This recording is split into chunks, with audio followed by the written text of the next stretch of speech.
Okay भाई, request है, देखें मुनासिब भी यही होता है, वॉल्यूम अपना लो रखा करें, ज़्यादा से ज़्यादा आपकी आवाज़ आपके दाएं बाएं वाले को जाए, इतनी ऊंची ना बोला करें कि पूरी क्लास में आवाज़ जा रही हो। पास्ट पेपर का क्वेश्चन 5 हम कर रहे थे कल, इसका अभी भी आवाज़ आ रही है मुझे। इसका हमने note to the financial statements बनाना है, पास्ट पेपर का क्वेश्चन 5। ओके, साथ साथ चीज़ें करते रहें, पेंडिंग पे ना डालें, होमवर्क भी, क्लास वर्क भी, सब कुछ। और क्लास वर्क ज़रूर घर में जाके किया करें, ऐसा ना हो कि खाली होमवर्क करें। क्लास वर्क में जो कॉन्सेप्ट्स हैं उनसे सिलेबस कंप्लीट होगा, ना कि होमवर्क के से सिलेबस कंप्लीट होगा। होमवर्क सपोर्ट करेगा क्लास वर्क के सवालों में आपकी। ओके, अच्छा जी, ये 4 पे था ना GRB, 5 थी। अच्छा, क्या चीज़ गलत है? ओके, अब मोहतरम हमने नोट बनाना था इस सवाल का, तो मैं आपको नोट बना के देता हूँ 30 जून 2014 का। तो कंपनी का नाम क्या है? Past paper question 5, Galaxy Leasing Limited, note to the financial statement for year ended 30 June 2014। तो नोट बनाने के लिए हमारे साल की पेमेंट के नीचे लाइन लगा दें। लेकिन अच्छा, लेसर के पास एसेट किताबों में रहा था या एसेट नहीं रहा था किताबों में? तो इस वजह से एसेट का नोट तो बनना नहीं, यहां सिर्फ एक ही नोट बनेगा लीज का। आज मैं आपको बताऊंगा लेसर लीज को फाइनेंस लीज कहता है, ये आज बताऊंगा थोड़ी देर बाद। लेसर लीज को कौन सी लीज कहते हैं? Finance lease. और 7.1 वही, entity has obtained an asset on lease या has given an asset on lease? Entity has leased an asset, interest rate is 14% per annum. Rentals are payable annually. अच्छा, 7.2 maturity analysis, contractual undiscounted cash flows। तो ये 7.1 वाली English लिख रहे हैं, इसको मैं मिटा रहा हूं, फिर मैं 7.2 इधर से शुरू करूंगा, जल्दी जरा।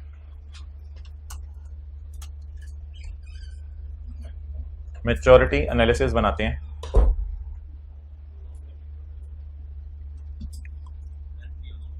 रेंट की अमाउंट लिखनी है, लिख दें, कोई मसला नहीं। GRB की भी अमाउंट लिखनी है, लिख दें, कोई मसला नहीं। ओके,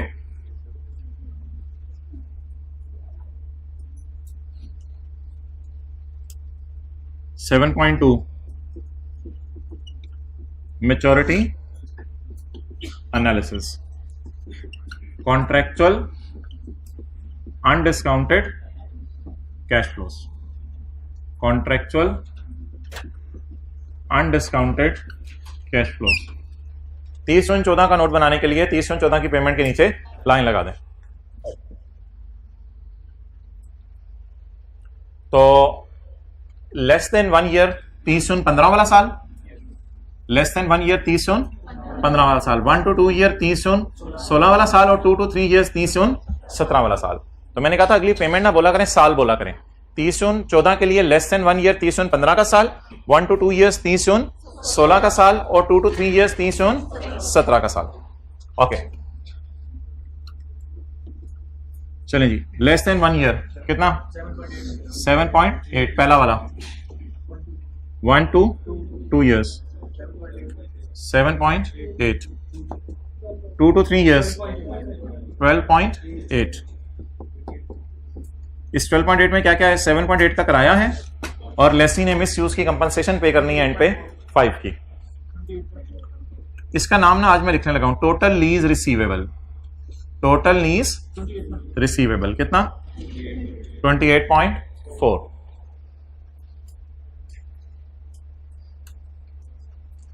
ओके,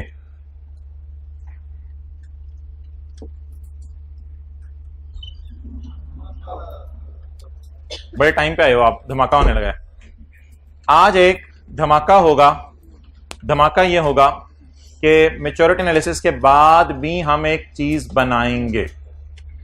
मैच्योरिटी एनालिसिस के बाद भी एक चीज बनाएंगे। 7.3, मेरे पास जगह इधर है इसलिए इधर लिखता हूं। 7.3 मैच्योरिटी एनालिसिस के बाद भी एक चीज बनाएंगे, रिकॉन्सिलिएशन। रिकॉन्सिलिएशन। ये रिकॉन्सिलिएशन खास है लेसर के नोट के लिए। लेसी के नोट में रिकॉन्सिलिएशन नहीं बनती थी। अच्छा, मुझे बता दें कि अगर मैं 30 जून 14 पे खड़ा हूं रात 11:55 पे, तो रिमेनिंग रिसीवेबल्स ये बचेंगे ना, क्योंकि मैंने यहां लिख लिया। तो एज ऑन 30 जून 14 मेरे रिसीवेबल क्यों कम हो गए हैं? क्योंकि 30 जून 14 को शाम 5 बजे मैंने ये वाली पेमेंट कर दी भी है। तो as on 30 June 14 what are my remaining receivables? 28.4। Reconciliation किसकी किसके साथ वो मैं बाद में बताता हूं। अब इधर देखें, रिकॉन्सिलिएशन टोटल लीज रिसीवेबल, जी बोले 28.4। टोटल लीज रिसीवेबल कितना है जी? 28.4। एक चीज हम कल यहां डालेंगे जो कि 0 है, वो होगी अनगारंटेड रेजिडुअल वैल्यू। लेकिन कल डालेंगे अनगारंटेड रेजिडुअल वैल्यू। ये कौन सी रेजिडुअल वैल्यू थी? Guaranteed residual value. गारंटेड अनगारंटेड में क्या फर्क है? कल मैं गारंटेड भी दोबारा रिवाइज करवाऊंगा आपको, तो फिर अनगारंटेड भी समझ आ जाएगी। फिलहाल कोई चीज है अनगारंटेड रेजिडुअल वैल्यू, इसको भी डालेंगे रिकॉन्सिलिएशन में। अच्छा, तो पता नहीं क्या चीज है। अच्छा, ये डाल के आपने इसका नाम रखा करना है ग्रॉस इन्वेस्टमेंट। क्या नाम रखा करना है? अच्छा, वैसे भी आपको पता होगा यार, मैंने कल बताया था कि ये वाली जो होती है ये ग्रॉस इन्वेस्टमेंट होती है और प्रिंसिपल नेट इन्वेस्टमेंट होती है। ठीक है, तो इसका नाम आपने आप क्या रख देना है? Gross investment. तो अब जरा नई चीजें देखें। ये जो अनगारंटेड रेजिडुअल वैल्यू है, ये मैंने आपको नहीं अभी समझानी ये क्या चीज है। फिलहाल यहां तक कंफर्टेबल है? एज ऑन 30 जून 14 हम इसको कह सकते हैं total remaining lease receivables. Remaining कल अपनी तरफ से बोल रहा हूं, टोटल रिमेनिंग लीज रिसीवेबल्स। तो यहां से स्टार्ट करें, ये वाली फिगर पकड़ के, टोटल लीज रिसीवेबल, जी बोले कितना? 28.4। अनगारंटेड रेजिडुअल वैल्यू कोई लफ्ज है, कल इसको डिस्कस करेंगे। और एक लफ्ज कल पढ़ा था ग्रॉस इन्वेस्टमेंट। जी, इन दोनों को जमा करके 28.4। अच्छा, मुझे ये बताएं कि कल जब मैंने सवाल शुरू किया था, शुरू करने का मतलब है मैं खड़ा था 1 जुलाई 2013 पे, तो कल मैंने GI कितना निकाला था? सबका टोटल। कल मैंने GI कितना निकाला था? सबका टोटल 39.2। और कल मैंने NI कितना निकाला था? 28.69। होमवर्क के सवाल में भी वही निकला होगा आपसे, जो कि सही निकला होगा। और अनअर्न्ड इंटरेस्ट ऑन 1 जुलाई 13, वो तो ये सारा ही था। इन दोनों का डिफरेंस 10.51। ये जो 3 फिगर्स थी कल हमने सवाल के शुरू में लिखी थी वर्किंग 1 के नाम से। इन 3 फिगर्स को क्या कहते हैं? कितने लेसर ने लेने हैं, इतने प्रिंसिपल की मद में लेने हैं और इतने इंटरेस्ट की मद में लेने हैं। तो ग्रॉस इन्वेस्टमेंट और नेट इन्वेस्टमेंट का डिफरेंस क्या होता है? इंटरेस्ट। इन दोनों का डिफरेंस इंटरेस्ट होता है। और ये पहली लेसी की क्लास में भी हमने यही बात की थी। अच्छा, अब मोहतरम मुझे बताएं, अगर मैं ग्रॉस इन्वेस्टमेंट में से इंटरेस्ट माइनस कर दूं तो क्या निकल आना चाहिए? सोच के बताएं। ग्रॉस में से इंटरेस्ट माइनस कर दूं या नेट में इंटरेस्ट ऐड कर दूं तो ग्रॉस निकलना चाहिए। अगर मैं ग्रॉस में से, ये मैं काम दोबारा क्यों कर रहा हूं? ये तो कल भी किए थे। ओ भाईजान, ये काम 30 जून 14 में खड़े होकर कर रहे हैं। वो काम कल किस दिन किए थे? लीज के स्टार्ट पे 1 जुलाई 13 पे। और अभी यूजर को यही बातें मैं बताना चाह रहा हूं, किस दिन खड़े होकर दोबारा? 30 जून 14 को। तो बोले ग्रॉस में से इंटरेस्ट निकाले तो नेट बच जाएगा ना, तो माइनस कर देंगे इंटरेस्ट इनकम। नीचे क्या आ जाएगा? बोले, ये मैंने थोड़ी सी जगह छोड़ी नेट इंटरेस्ट के लिए। अच्छा, अनअर्न्ड इंटरेस्ट क्या होता है? जो कमा लिया या जो नहीं कमाया। क्या कोई मुझे बता सकता है कि 30 जून 14 के P&L बनाते हुए मैंने इंटरेस्ट इनकम कितनी डाली थी? 30 जून 14 का P&L बनाते हुए मैंने इंटरेस्ट इनकम कितनी डाली थी? 3.6। तो 3.6 मुझे बताएं, ये जो मेरी इनकम थी ये मैंने कमा ली थी तो इनकम में डाली थी ना। तो इंटरेस्ट इनकम P&L में जाती है और P&L में वो जाती है जो हम अर्न कर लेते हैं, क्योंकि एक साल लेसर ने अपना एसेट दे दिया तो लेसर का राइट बन गया इंटरेस्ट कमाने का। जो P&L में जाया करेगा वो हुआ करेगा अर्न, बाकी सारा हुआ करेगा अनअर्न, बाकी सारा हुआ करेगा अनअर्न। अब मुझे बता दें मैं किस दिन खड़ा हूं?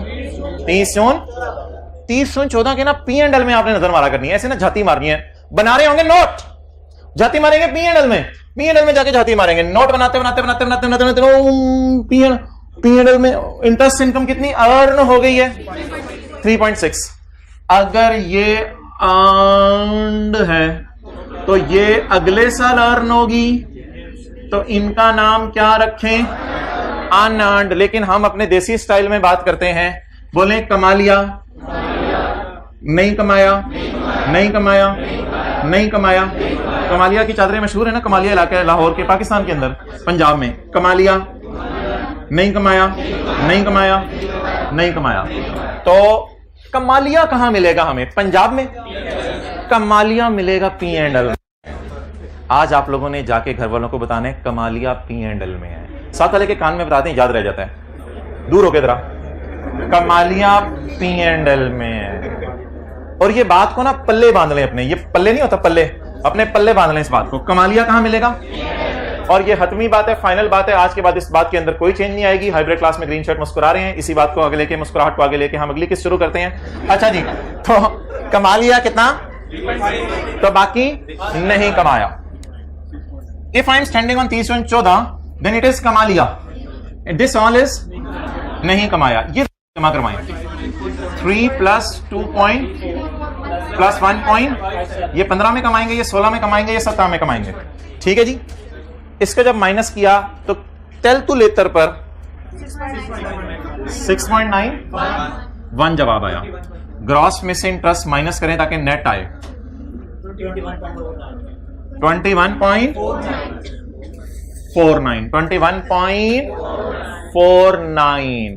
अब आप अपनी तरह आइज क्लोज करें, हेड्स डाउन करें, eyes closed, heads down, eyes closed, heads down till further orders, and please open up your eyes.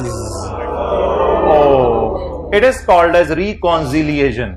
It is called as इतना ये इंटरेस्ट था तो ये कमा लिया था, बाकी कमा लेंगे। तो what is my net investment? और आपको पता है ये नेट इन्वेस्टमेंट का ओपनिंग बैलेंस था, ये नेट इन्वेस्टमेंट का। और पेमेंट्स करते करते करते करते नेट इन्वेस्टमेंट का क्लोजिंग बैलेंस कितना रह गया है? 30 जून 2014 पे खड़े होके ये रिकॉन्सिलिएशन मैच कर जाया करेगी। ये आप समझ लें, ये चना है, चने को सर्कल लगा लें। ये चना है 21.49, इसको सर्कल लगा लें।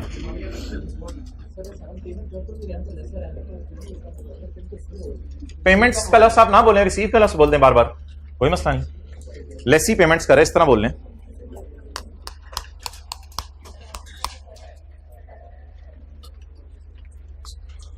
अब भाईजान 7.3 के साथ आप लिखिए, नवे आए हो सोने हो। ये 7.3 तो नई चीज है ना, बिल्कुल पहले नहीं थी। तो इसने जवाब दिया हाँ लेसर के केस में मैं आया करूंगा, लेसर के केस में मैं आया करूंगा। 1-2 दिन में मैं भी पुराना लगूंगा जब बार बार रिकॉन्सिलिएशन बनेगी। आहिस्ता आहिस्ता रिकॉन्सिलिएशन आपके अंदर उतरती चली जाएगी, आप बाहर आते चले जाएंगे। So how easy the reconciliation was guys. अब होमवर्क वाले सवाल की रिकॉन्सिलिएशन आप बनाएंगे, उसके लिए मैं आपको 1-2 मिनट दूंगा, लेकिन फिलहाल जरा पूरा फॉर्मेट ज़हन में ले आएं। मैच्योरिटी एनालिसिस उसी तरह बनेगा। अच्छा, अब सवाल यह है कि लेसर ऐसा करता क्यों है? असल में ना लेसर नोट कंप्रीहेंसिव बनाता है ज्यादा डिटेल से। लेसर भाईजान आपको क्या तकलीफ, सॉरी खैर है, बर्दाश्त कर लिया करें ऐसी बातें। लेसर आपको क्या तकलीफ है कि आप जो है वो इतना कंप्रीहेंसिव नोट बना रहे हो? लेसर कहते हैं मेरा काम ही लीज है। लेसी का काम तो लीज नहीं था, लेसी को तो जरूरत पड़ी थी, कोई इक्का-दुक्का एसेट लीज पे ले लिया था उसने। मेरा तो काम ही लीज है, इसलिए मेरे यूजर सवाल पूछते हैं मेरे से कि बताओ इस लीज से फ्यूचर में कितना कमाना है।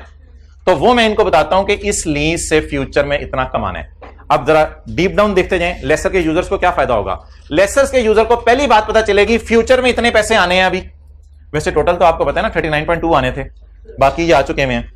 तो लेसर के यूजर को पहली चीज क्या पता चली, फ्यूचर में कितने आने हैं 28 उसमें से ये लोग कमाएंगे कितना, बाकी किस मद में आने हैं, प्रिंसिपल की मद में।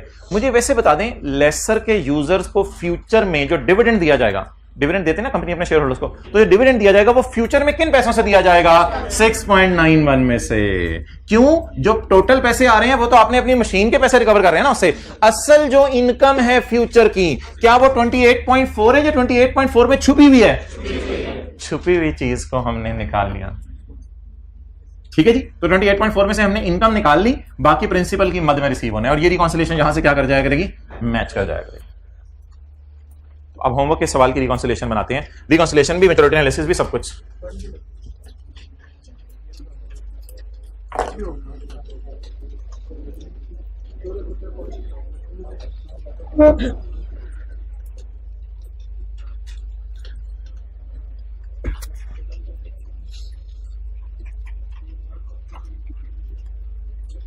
ओके,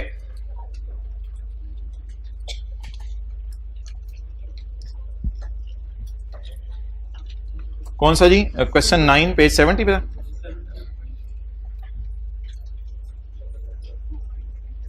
ये छोटा सा काम ना आप मेरा कर दिया करें, साथ वाले का ना होमवर्क डेली चेक कर दिया करें, और ऑनलाइन वाले ना अब्बू को चेक करवा के जूम मीटिंग में साइन करवा के मुझे जरा दिखा दिया करें जी। क्वेश्चन नंबर कौन से? 9, यानी सोल्यूशन नंबर 9 है। एडवांस का सवाल था, एरियर का था? एरियर का था। ये वाला था? यही वाला था? अच्छा चलो भाई, 31/12/5 का नोट बनाते हैं हम। अभी आप व्हाइट बोर्ड पे देखना बस कर दें, आप हाइब्रिड वाले भी नहीं देख पा रहे, वो तो देख ही नहीं पा रहे, आप लोग भी देखना बस कर दें, तो इसलिए आप लोग इधर घंटे वो 31/12/5 का नोट बनाना है। तो 31/12/5 का नोट बनाने के लिए 31/12/5 की पेमेंट के नीचे लाइन लगा दो। बेटा क्या हो गया अब्बू, ये लाइन तो लगानी पड़ेगी। 31/12/5 का नोट बनाने के लिए 31/12/5 की पेमेंट के नीचे लाइन लगा दो। ओके जी, 31/12/5 के लिए लेस देन 1 ईयर कौन सा होगा? 31/12/6, 31 less than 1 year, 31/12/7, 1 to 2, 2 to 3 and 3 to 4। आप ना जाया करें, हमारी जान निकल जाती है, मैं लाइन को कह रहा हूं। अच्छा जी चलें जी, मैच्योरिटी एनालिसिस जी भाईजान। लेस देन 1,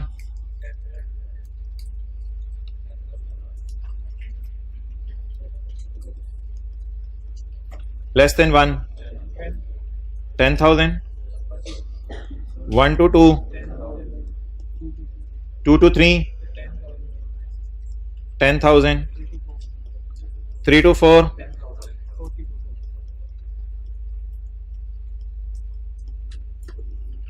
इस 40,000 का नाम टोटल क्या मतलब? इसमें इंटरेस्ट भी शामिल है, प्रिंसिपल भी शामिल है, ये इसलिए इसे टोटल कहते हैं। तो यहां तक NOT कर लें, नोट कर लें। ये मैच्योरिटी एनालिसिस बन रहा है किस साल का? 31/12/5।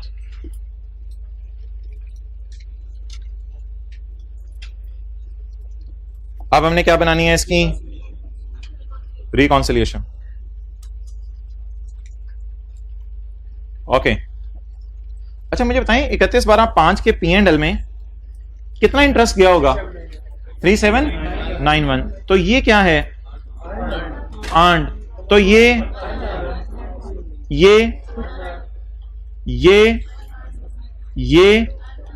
अनअर्न्ड। क्लियर? तो असूल क्या बताया है? कमालिया P&L में नजर आता है। कमालिया है जो इंटरेस्ट वो कहां नजर आता है? P&L में। तो P&L में होमवर्क में कितना लेके गए थे? 3791। अच्छा जी, तो अब आप क्या करें जी?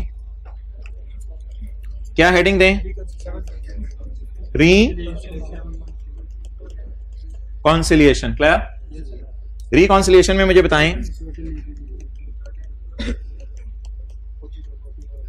टोटल लीज रिसीवेबल, वो यही वाली फिगर इधर आ जाया करेगी। अच्छा, इसके बाद कोई चीज है अनगारंटेड रेजिडुअल वैल्यू, ये पता नहीं क्या चीज है। कल तैयार होके आएंगे, छोटी ईद वाले कपड़े पहन के आएंगे, पिछली दफा वाली छोटी ईद वाले, तो फिर इंशाल्लाह देखेंगे। तो ये कौन सी हो गई? ग्रॉस का मतलब है अभी तक इसमें से इंटरेस्ट वगैरह इसमें पड़ा हुआ है। ग्रॉस का मतलब इंटरेस्ट पड़ा हुआ है। पड़े हुए को क्या किया जाए? पड़े हुए को माइनस किया जाए, तो less unearned interest income. Unearned interest income जी कितनी अनअर्न्ड है? 3170 plus 2487 plus 1736 minus 90 plus 3170 plus 2487 plus 1736 plus 908। इन चारों को जमा करें।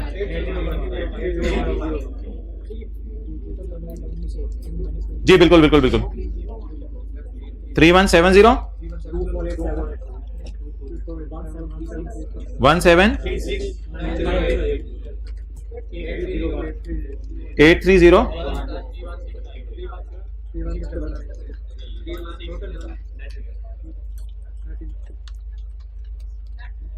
अच्छा ये सही मैंने लिखा था। Control Y Y Y Y Y नहीं होगा। हाँ जी बोले 8301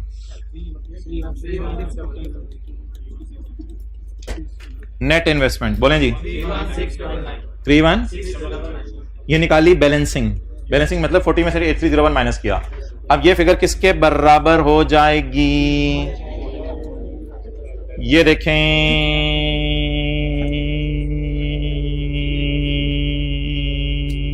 does. It is called as reconciliation. If you want to take a peg, now you can take a peg. Now it's a full-fledged version of a peg. Let me be on side.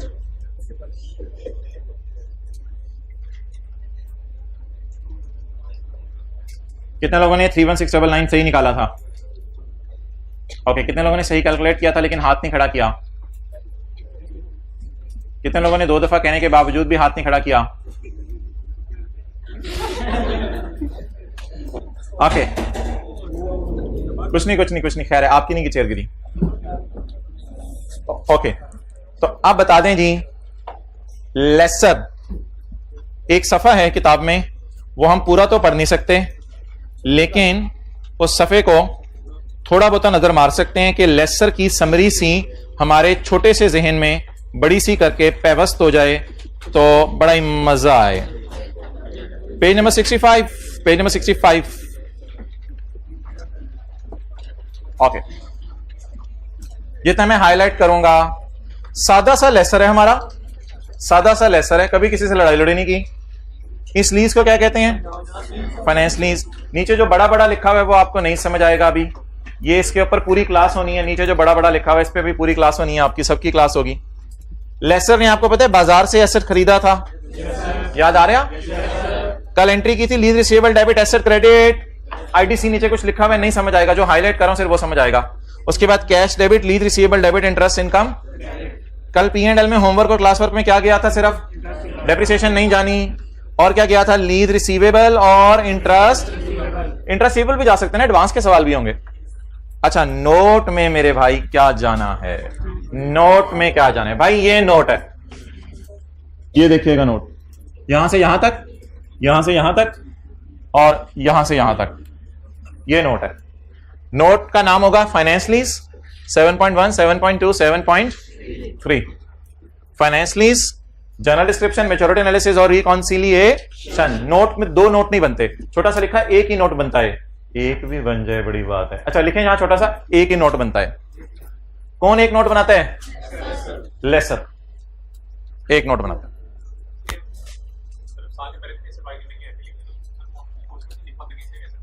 हाँ बस फिर ना करो, entry skip भी कर सकते हैं, मैं बताऊंगा।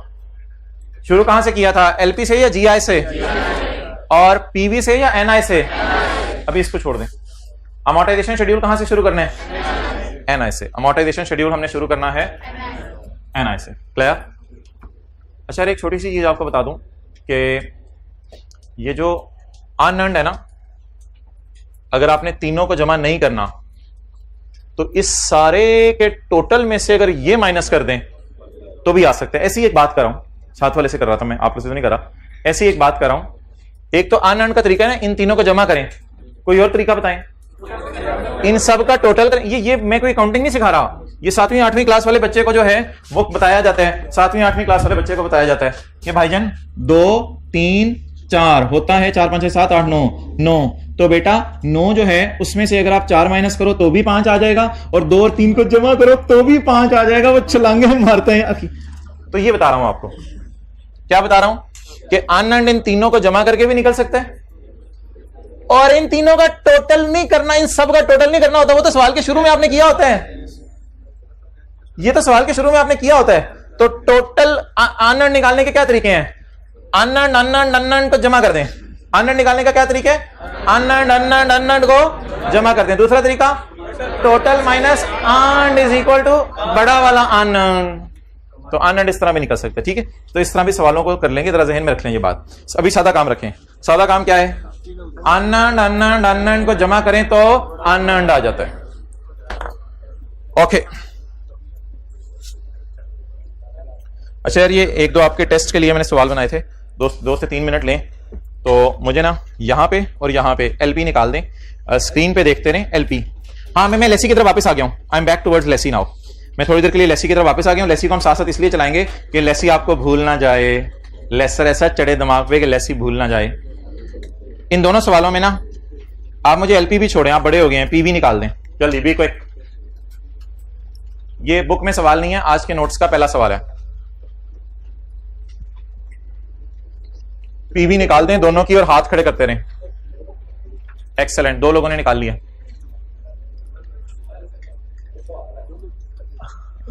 अच्छा, हाँ हाँ हाँ, तो वो तो खरीदेगा ना बाहर किसी बंदे से, वैसा डेबिट लीज पे। हाँ, वो तो कल हम एंट्रीज की थी लीज रिसीवेबल डेबिट वाली। वो जब कल वाला सवाल पूरा खुलेगा उसमें आप पूछ लेना शक दोबारा। अभी आप ये करो, फिर ये जब मैं 2 सवाल करा देता हूं फिर वो सवाल पूछो अपना। कल ये डिस्कस हुआ था, मैं खोल के दिखा देता हूं आपको सारा कल वाला। डन जी, वेल डन। ऑन यकम जनवरी, शेर खान वाला सवाल याद है ना? तो ये शेर खान वाले सवाल में लीज टर्म आपको निकालनी मैंने सिखा दी थी, इसमें सिर्फ रेंटल मैंने डाले हैं सवाल में। ऑन यकम जनवरी 15 M Limited acquired a plant on lease for a non cancellable period of, मर जाएंगे लीज कैंसिल नहीं हो सकती, कितने साल तक? At annual rental of M Limited has the right to extend the lease for a further period of at same rental. 10 किराया 10,000 ही होगा। At the end of first 3 years, 3 साल के बाद आपको रेंटल 1 साल और भी दे सकते हैं आप। तो इम्प्लिसिट रेट इज, ये इम्प्लिसिट रेट ऑफ लेसर क्या चीज है ये इंशाल्लाह मैं आपको बताऊंगा। बहरहाल लेसी के सवाल में यही रेट आपने यूज करना है। Fair value of asset is 32,000 on यकम जनवरी 2015। भाईजान लेसी का सवाल हो रहा है, मैंने आपको बताया था लेसी के सवाल में फेयर वैल्यू इग्नोर किया करनी है, ठीक है। फेयर वैल्यू को लेसी के सवाल में लिफ्ट नहीं करानी। सवाल कहां से शुरू होता था किसी को याद हो? एलपी से और पीवी ऑफ एलपी से। तो मैं सबसे पहले पॉइंट ए सॉल्व करने लगा हूं, फिर मैं सॉल्व करूंगा point B. A, it is certain that M will not extend, इसको ना आसान करके पढ़ा करें। एम विल नॉट एक्सटेंड, ये सर्टन है कि वो एक्सटेंड नहीं कराएगा। अगर एक्सटेंड नहीं कराएगा तो फिर कितने साल रखेगा? 3 साल। तो एलपी 30,000 और PV 10,000 into 1 minus 1.1 minus 24869। Solution दिया हुआ इसलिए नोट कुछ ना करें। ऑप्शन बी क्या है? It is certain that M will exercise the, M कहते हैं मैं और एक्सटेंड ना कराऊं लीज को, कभी नहीं हो सकता, मैं तो जरूर एक्सटेंड कराऊंगा लीज को। आप बता दें, एक तो 3 किस्तें देनी पड़ेंगी और एक और किस्त देनी पड़ेगी, तो 10,000 ज़रब 40,000, 1 minus 1.1 raise to power minus 69 3161। Done, बस ये था। अच्छा, मैंने ना सिर्फ आपके समझने के लिए नीचे अमोर्टाइजेशन शेड्यूल बना दिया हुआ है। वैसे अमोर्टाइजेशन शेड्यूल मेरे ख्याल से आप खुद भी बना सकते थे। पहले सवाल का अमोर्टाइजेशन शेड्यूल, पहले सवाल का 24869 24, कितनी किस्तें? 3 किस्तें। Done, okay. और बैलेंस कितना आ रहा है? वही 1 आ गया, मसलन। एंट्रीज बताएं। Right of use debit, lease liability credit, cash credit, lease liability debit, interest expense, बाकी सारा तो उसी तरह है। आप कौन सा सवाल सॉल्व करेंगे? Question number B, part B उसी का। अब किस्तें कितनी ले ली? 4, 1 2 3, इसलिए पीवी बढ़ गई क्योंकि अब हमने लीज एक्सटेंड करानी। एंट्री सारी उसी तरह। ओके, 2-3 मिनट और लगाएं और ये नीचे वाला सवाल भी कर दें लेसी का। ये यार मजे का है,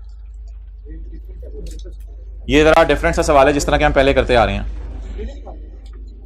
रिक्वायरमेंट पढ़ लो। पिछला सवाल हो गया ना, समझ आ गया पिछला सवाल?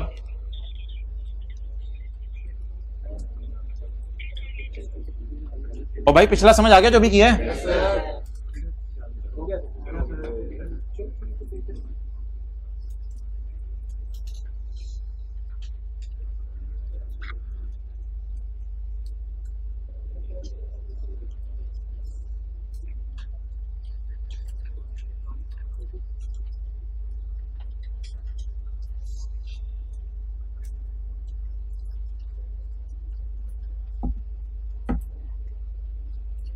भाईजान आज तक हमने जो सारे सवाल किए हैं उसमें किस्तें बराबर थी, इक्वल थी या अनइक्वल? इक्वल थी। तो ये इक्वल किस्तें या अनइक्वल? आप बता दें। जो डिस्काउंटिंग करेंगे सिंपल डिस्काउंट करेंगे तो कितने साल की लीज है? 2000। मैं आपने देख लिया, अपना फिर ना बताया करें। 2020, 21, 22 पहला कराया 20 मिलियन, दूसरा 15 मिलियन। असल में लेसर लेसी को अट्रैक्ट करने के लिए कभी कभी कहता है, हाँ ठीक है हाइब्रिड वाले दोस्त को देख लिया, आप इधर आओ। लेसर लेसी को कभी कभी अट्रैक्ट करने के लिए कहता है कि मैं तुम्हें किस्त जो है ना कम कर देता हूं, तुम मेरे पास आ जाओ। तो अब इस 20 को इधर बुलाने, 1 साल पीछे, इस 20 को अमाउंट इक्वल है नहीं। जब अमाउंट इक्वल नहीं है, माना कि इंटरवल भी इक्वल है, ठीक है, लेकिन एनओटी वाला फॉर्मूला नहीं लग सकता। इस 20 को कितने साल पीछे बुलाने? एक। इस 15 को 2 साल पीछे बुलाने, इस 8 को 3 साल पीछे बुलाने।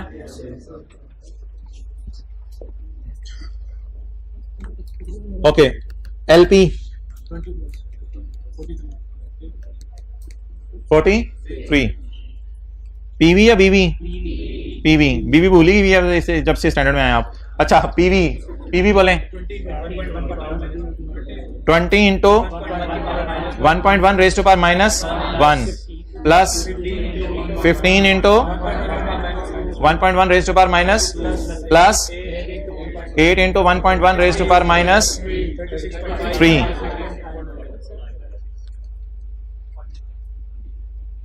इसको जरा मोटा करें, ठीक है जी। आप बोल दें जी पीवी के आगे 36.59। असल में सॉल्यूशन में मैंने शायद 59 लिखी हुई है, हालांकि 37 भी आप लिख देते तो कोई हर्ज नहीं था, राउंड भी कर सकते हैं आप। तो 36.59 ये पीवी कितने लोगों ने क्लास में बैठ के निकाल ली थी? ओके, 36.59। अब क्या रह गया पीछे? कुछ भी नहीं रह गया। खोदा पहाड़ निकला चूहा, वो भी मरा हुआ। ये पीवी आ गई 36.59। अब बता दें पहली किस्त कितने की है? दूसरी 15, तीसरी 8। कैलकुलेटर पकड़ें, 36.59 पे लगाएं 10%, 3.66। 20 में से 3.66 माइनस करें, जल्दी जल्दी टाइम जाया करें, 16.34। 36.5 में 16.34 माइनस करें, जल्दी टाइम जाया करें, 20.25। अब साथ वाले पे रोप डालेगा right of use debit lease liability credit, फिर साथ वाले पे रोप डालेगा कैश क्रेडिट। तो घर वाले कहेंगे समझेंगे रिवीजन हो रही है, बच्चा बड़ा पढ़ा है, lease liability debit, interest expense debit. घर वाले समझेंगे पढ़ा है बच्चा, cash credit, lease liability debit, interest expense debit, cash credit, lease liability debit, interest expense debit. आज का क्लास वर्क हो गया। अम्मी कहेंगी यार जबरदस्त है ये तो सॉरी एंट्री सब इसे समझ आ रहे हैं। अच्छा जी, done done done done, okay.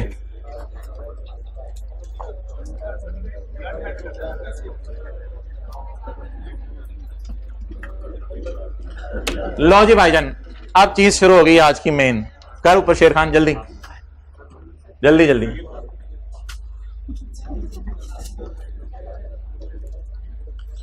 अब हमने छोटे छोटे 4 सवाल करने हैं आज। अब हम कॉन्सेप्ट शुरू करने लगे हैं, लीज क्लासिफिकेशन फ्रॉम किसके पॉइंट ऑफ व्यू से? लेसर के पॉइंट ऑफ व्यू से। ये आप ना थोड़ा सा अगर घर जाके करें तो आपको फील होगा मेजर काम क्लास में ही हो रहा है। तो ये जो हल्का फुल्का सा टाइम ज्यादा रखे वो इस वजह से रखे कि होमवर्क भी रिवाइज हो जाए। जैसे ये नोट अब हमने 2 दफा बना लिया तो मेजर रिवीजन आपकी क्लास में ही हो जाए। एक इधर बना लिया, एक दोबारा बना लिया, तो इसलिए बड़ा कंफर्टेबली चीजों को लेकर चलें। अच्छा, पेज नंबर बता दें कौन से? जी भाईजान, पेज 524 पे आ जाएं। Question number 6। Question number 6।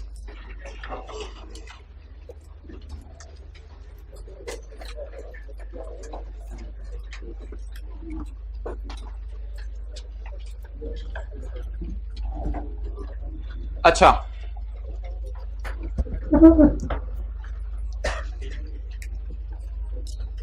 SAB is a leasing company, किताब में सवाल है ये, page number 524। Saab is a leasing company, Saab एक लीजिंग कंपनी है। During the year ended 31 December 2005, 31 दिसंबर 5 के साल में company entered into a lease with a lessee, the details are as follows. हम लीजिंग कंपनी की बात करने लगे हैं, लेसर की, वापस आ गए लेसर की तरफ। लाइफ कितनी है एसेट की? लीज की मुद्दत 10 साल। जिस एसेट की लाइफ कितनी रह गई है? 12, उसको कितने अरसे के लिए दे दिया लेसी को? 10 साल के लिए लेसी को दे दिया। आप मुझे बताएं, क्या अच्छे खासे रिवॉर्ड ट्रांसफर कर दिए गए हैं लेसी को? सोचें यस और नो, इंशाल्लाह सही बताएंगे सारे। क्या अच्छे खासे रिवॉर्ड लेसी को ट्रांसफर कर दिए गए हैं? अब मैं ये भाई को कहूं कि भाईजान, मिसाल के तौर पे मैं कहूं यार ये मेरा मोबाइल है, ठीक है, ये मेरा मोबाइल है। अब मैं भाई को कहूं कि ये मेरा मोबाइल है। अब ये जो मेरा मोबाइल है इसकी मैं कहूं जी लाइफ जो है वो 6 साल है। लाइफ क्या है? 6 साल। और मैं आपको 5 साल के लिए लीज पे दे रहा हूं। कितने साल के लिए? 5 ले लेना है। मैं आपको 5 साल के लिए लीज पे दे रहा हूं। क्या मैंने इसको अच्छे खासे रिस्क और रिवॉर्ड ट्रांसफर कर दिए हैं या थोड़े से रिस्क एंड रिवॉर्ड ट्रांसफर किए हैं? देखें, अच्छे खासे किए हैं या थोड़े से किए हैं? अच्छे खासे रिस्क एंड रिवॉर्ड मैंने इसको ट्रांसफर कर दिए हैं। एसेट की सारी जवानी ये एंजॉय करेगा। बुढ़ापे में जब एसेट बूढ़ा हो जाएगा तो उस वक्त किस काम का? 6ठा साल मेरे पास आ भी जाएगा तो मैंने इसका क्या करना है? अच्छा आइए, तो आप बता दें इस सवाल का जवाब यस है या नो है? अच्छा, अगला सवाल। BI is a leasing company. During the year 31 December 5, the company entered into a lease with a details are as follows. Life asset की कितनी? लीज पीरियड 3 साल नहीं, फिलहाल मैं कर रहा हूं 3 दिन, जिसको अंग्रेज कहते हैं डेज। भाईजान मुझे नहीं पता रिजल्ट कब आएगा। अच्छा, 26 को आए या जिस दिन मर्जी आए। जब मेरे से प्रिंसिपल साहब मशवरा मांगेंगे कि छुट्टियां कितनी होनी चाहिए, तो मैं जो उनको मशवरा दूंगा वो मैं आपको बता देता हूं। 26 को रिजल्ट होगा, 25 को क्लास होगी हमारी, ठीक है, मंडे को। अच्छा, मंडे को क्लास होगी, फिर उसके बाद रिजल्ट देके माशाल्लाह खुशी खुशी आप आ जाएंगे। 27, 28, 29, मुझे बात कर लेने, 27, 28, 29, 30 को क्लास होगी, 30 को सैटरडे है, 28 रमजान है और 29 रमजान संडे को है। तो जाहिर बात है और कोई तो बनती नहीं। ये पूरा अगला हफ्ता आपको 30 तक जो है वो मेरा ये मशवरा होगा प्रिंसिपल साहब को। ओके, अच्छा, उसके बाद का भी देख लें। बाद का फिर इस तरह कर लेंगे कि ईद अगर हो जाती है मिसाल के तौर पे 29 का चांद होता है तो 2 यकम 2 3 बस, ठीक है। इधर कौन से यार, कौन से बकरे ज़िबा करने हैं तूने? छोटा ईद है, छोटा ईद है, बड़ा ईद नहीं है, अटाक छोटा ईद है। छोटा ईद एक दिन काफी है, छोटा ईद एक दिन काफी है, जिगर एक दिन काफी है, छोटा ईद।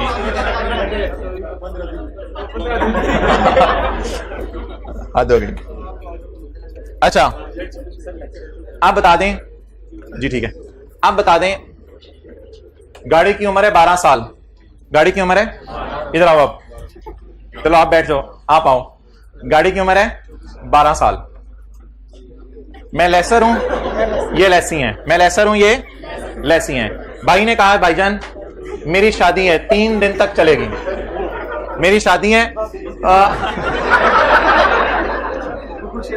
जुमे को निकाह होगा, मौलवी साहब आ जाएंगे, जुमे को निकाह होगा, हफ्ते को जो है बारात होगी और इतवार को वलीमा होगा, कोई चौथी चीज और नहीं होगी इंशाल्लाह। तो 3 दिन की मेरी शादी है, तो मुझे भाईजान लेमोजीन चाहिए।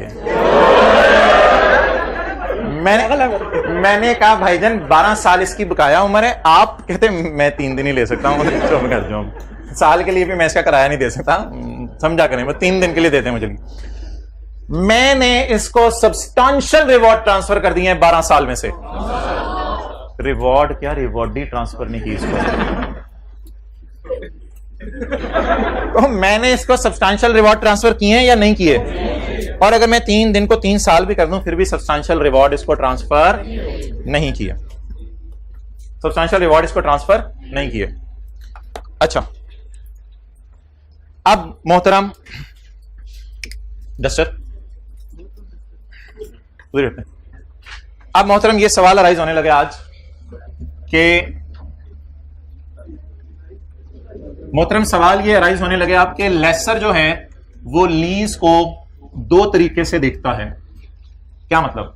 लेसर देखता है कि मैंने चीज जो है वो अच्छे खासे अरसे के लिए लेसी को दी है या बोले थोड़े अरसे के लिए लेसी को दी है। फिलहाल मैंने आपको छोटा सा सवाल करा के ये समझाने की कोशिश की है कि लेसर अगर 12 साल वाली चीज को 10 साल के लिए लेसी को दे दे तो लेसर अपने मुंह से क्या फिक्रा निकालेगा?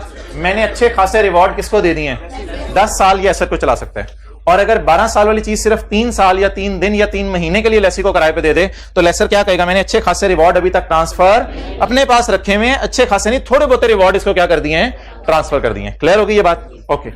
अब कल जो मैंने आपको एंट्रीज कराई थी वो उस सूरत में थी जब अच्छे खासे रिवॉर्ड लेसर ने ट्रांसफर कर दिए थे। कैसे? कल के सवाल में एसेट की लाइफ थी 5 साल। मैं समझते जाने बातों को। कल के सवाल में एसेट की लाइफ थी 5 साल, पास पेपर का क्वेश्चन 5, और लीज टाइम थी 4 साल। फिर मैं देख लेता हूं, छोड़ें आप।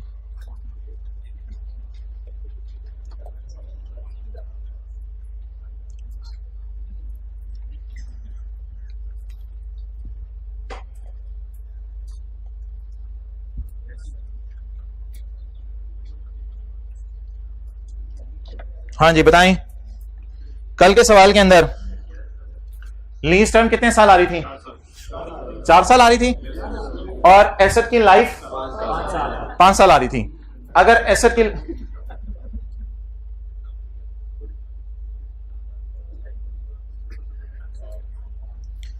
कल के सवाल में एसेट की लाइफ कितने साल आ रही थी? 5 साल, और किसने कितनी थी? 4। तो 5 साल वाली चीज मैंने कितने साल के लिए उसे किराए पे दे दी थी? तो क्या मैंने अच्छा खासा अरसे के लिए उसको दे दी थी? तो इसका मतलब है फिर मैं लेसर ये समझा करेगा कि चीज अब मेरी नहीं रही, क्योंकि मैंने अच्छे खासे अरसे के लिए किसको दे दी? लेसी। अगर लेसर चीज ज्यादा उम्र के लिए लेसी को दे दे तो एंड पे आके अगर उसके पास वापस आ भी जाए तो अब उसने उसका अचार डालना है। 5वें साल लेसर ने क्या चीज में से निकाल लेना है? ठीक है, तो अगर लेसर लेसी को चीज कितने अरसे के लिए दिया करेगा? अच्छे खासे अरसे के लिए। तो लेसर क्या फिक्रा बोला करेगा कि अब ये मेरा एसेट नहीं रहा। अगर आना भी है मेरे पास वापस 4थे साल के एंड पे तो मैंने इसका क्या कर लेना है? असल तो किसने एंजॉय किया इसका बेनिफिट? लेसी ने एंजॉय किया। क्लियर होगी ये बात? ठीक है जी, ओके। साथ वालों को आपने जरा देख दी कि भाईजान आपके घर मेहमान आए हुए हैं, तो ये देगची है, तो ये चावल जो है ना उनको खिला दें, कोई मसला नहीं। एंड पे 2 चावल और 1 गर्दन की बोटी आई वापस। अब अच्छा खासा तो उन्होंने एंजॉय कर लिया। अब आपके पास आ भी गई तो किस काम की? आ भी गई तो किस काम की? क्लियर? अच्छा, लेसर आज के बाद लीज को 2 एंगल से देखेगा। एक इस आंख से, एक इस आंख से, और डिसाइड करेगा कि risk and reward transferred, risk and reward transferred. अच्छे खासे अरसे के लिए मैंने दे दी है चीज, या फिर 12 साल में सिर्फ 3 दिन के लिए गाड़ी लीज पे दिया है। Risk and reward not transferred.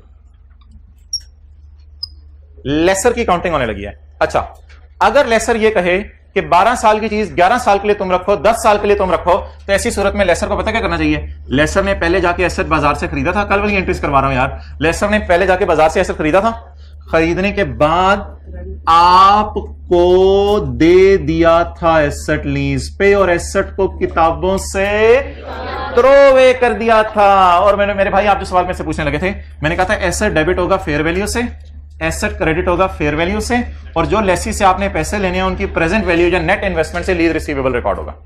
ये हमने कल एंट्रीज पढ़ी थी। और साल के एंड पे किराया आएगा, किराया आने की एंट्री कैश डेबिट, कल वाली एंट्रीज बताए ना जल्दी। लीज रिसीवेबल क्रेडिट और इंटरेस्ट इनकम क्रेडिट। ये वो लेसर है जिसने 12 साल की चीज को 11 साल 10 साल के लिए किसको दे दिया? लेसी के लिए। तो लेसर ये कहता है मैंने चीज किस्तों पे बेच दी है, मैं बस इंटरेस्ट इनकम कमाऊंगा। और ये लेसर क्योंकि एसेट को अपनी किताबों से काल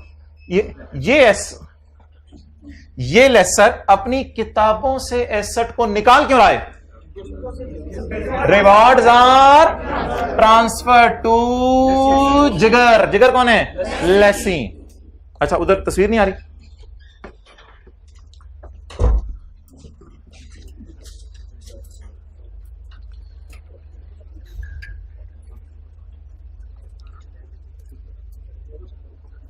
अच्छा, उस क्लास में से वो इसी का भी इसका ला दें, प्रोजेक्टर का रिमोट। प्रोजेक्टर का रिमोट इधर भी दे दो ना। क्या मतलब? हो रहे ऑन? हो जाएगा खुद ही, ऑटो पे लगा मैं। हो। आप उधर नजर आ रहे हैं? अच्छा, इधर रिकॉर्डिंग चलती छोड़ के चले गए थे आप? चलो खैर है, कोई मसला नहीं, ऑनलाइन वालों ने भी एंजॉय किया। अच्छा भाई, अगर लेसर 12 साल वाली चीज को 11 साल के लिए किराए पे दे दे तो इसका मतलब है लेसर को अब हक नहीं बनता। यानी कि लेसर की बीवी ने कहा वो एसेट 12 साल का था, 11 साल के लिए तू उन्हों दे आए हैं, तुम उसको दे आए हो 11 साल के लिए, तो 12वें साल आके हम इसके मैंगो का चार्ट डालेंगे, इसका क्या करेंगे 12वें साल इस एसेट का? निकालो अपनी किताबों से। बेगम की तो फिर माननी पड़ी उसे। ठीक है बानो, मैं एसेट ही अपनी किताबों से निकाल देता हूं। तो क्या याद करेगी? मैं तुझे नहीं, एसेट को अपनी किताबों सॉरी मैं asset, that was a slip of tongue, intentional. तो मैं एसेट को अपनी किताबों से क्या कर देता हूं? निकाल देता हूं। क्लियर? लेकिन अगर भाईजान कोई रेंट आ कार वाला है जिसके पास मेरे जैसे आप जैसे लोग शादियों पे शब शबा के लिए गाड़ियां लेने जाते हैं लोगों को दिखाने के लिए, तो जो रेंट है कार वाला बंदा है 2 दिन 10 दिन 15 दिन महीना 2 महीने 6 महीने साल 1.5 साल के लिए, कई दफा लोग बाहर के मुल्कों से पाकिस्तान आते हैं और उनको पता होता है गाड़ी की 15-20 साल उम्र है, लेकिन वो गाड़ी खरीदते नहीं है, साल 1.5 के लिए पाकिस्तान आते हैं तो गाड़ियां लीज पे ले लेते हैं। तो बाहर के मुल्कों से कई फॉरनर्स आते हैं, वो भी इसी तरह करते हैं, 6 महीने 8 महीने के लिए पाकिस्तान आए तो गाड़ी लीज पे ले लेते हैं। तो इस लीज को भी स्टैंडर्ड ने कैटर किया है। इस लीज की अकाउंटिंग आपने मुझे बतानी है, क्योंकि ये अकाउंटिंग इंट्रो में सिखाई जाती है। ये वाली अकाउंटिंग इंट्रो की क्लास में सिखाई जाती है, FR1 में भी सिखाई जाती है, आप समझ लें सब में सिखाई जाती है। ये वो अकाउंटिंग है कि आपने अपने दोस्त को 2 घंटे के लिए मोटरसाइकिल किराए पे दे दिया। आपने अपने दोस्त को 2 घंटे के लिए मोटरसाइकिल किराए पे दे दिया है। अच्छा, सुबह सुबह आपने मोटरसाइकिल खरीदा, एसेट डेबिट कैश क्रेडिट। आपने कहा मैं इंशाल्लाह इस पे 10 साल झूठे लूंगा, 10 साल झूठे लूंगा। दोस्त ने कहा 2 घंटे मुझे 2 घंटे मुझे झूठे दे दे। अच्छा, अब जब आप दोस्त को ये एसेट देंगे तो क्या एसेट क्रेडिट करेंगे? अम्मी चितर मारेंगे एसेट क्रेडिट करेंगे तो। पुत्र तेरे है ना कर देना एसेट नु बाहर, तो एसेट क्रेडिट नहीं करेंगे। बोले क्यों नहीं करेंगे? क्योंकि आपने दोस्त को 1-2 घंटे के लिए दी। आप बता दें इसकी जगह की दोस्त किराया देगा 2 घंटे का किराया आपने 5,000 रखा होगा बाइक का, दोस्त किराया देगा। बोले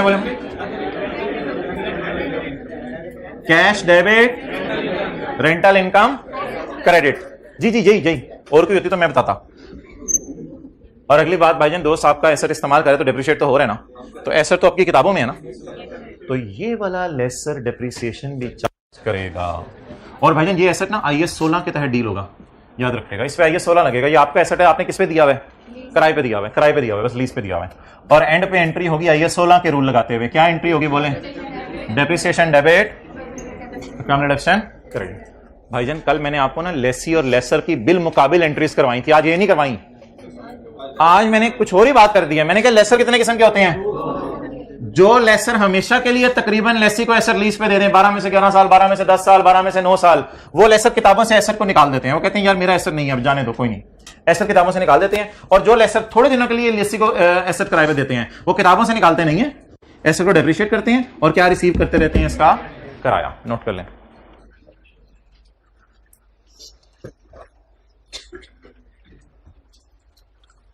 छोटी सी मिसाल साथ लिख लेना। लीज टर्म 11 साल और यूजफुल लाइफ 12 साल या 10 साल, जिस तरह हमारे सवाल में था।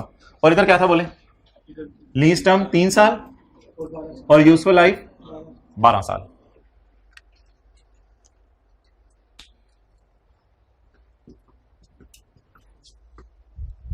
यार अब किसी ने मशवरा दिया कि इन दोनों लीजेस का ना नाम रख लो, ताकि नाम से बुलाना जरा आसान हो जाता है। तो मुश्किल से नाम है इन दोनों के, नाम अब मैं लिखने लगा हूं। इस लीज को फाइनेंस लीज कहते हैं और इसको ऑपरेटिंग लीज। बस नाम है ऐसे ही, फाइनेंस लीज और ऑपरेटिंग लीज। तो अभी जो हम कल से सवाल कर रहे हैं, और मैंने नोट भी बनवाया था, तो मैंने आपको क्या कहा था? हम कौन सी लीज पढ़े हैं? फाइनेंस। ऑपरेटिंग लीज को तो मैंने आपको कोई सवाल नहीं करवाया, वो इंशाल्लाह कल या परसों से करने शुरू करेंगे।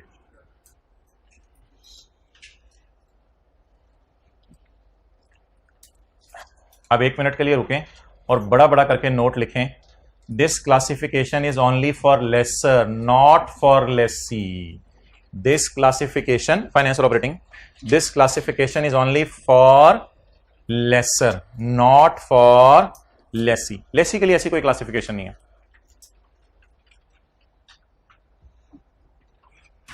लेसी ना बस लीज को LEASE कहते हैं, लीज। वो तो लेसर है जो लीज को क्या कहते हैं, फाइनेंस या operating.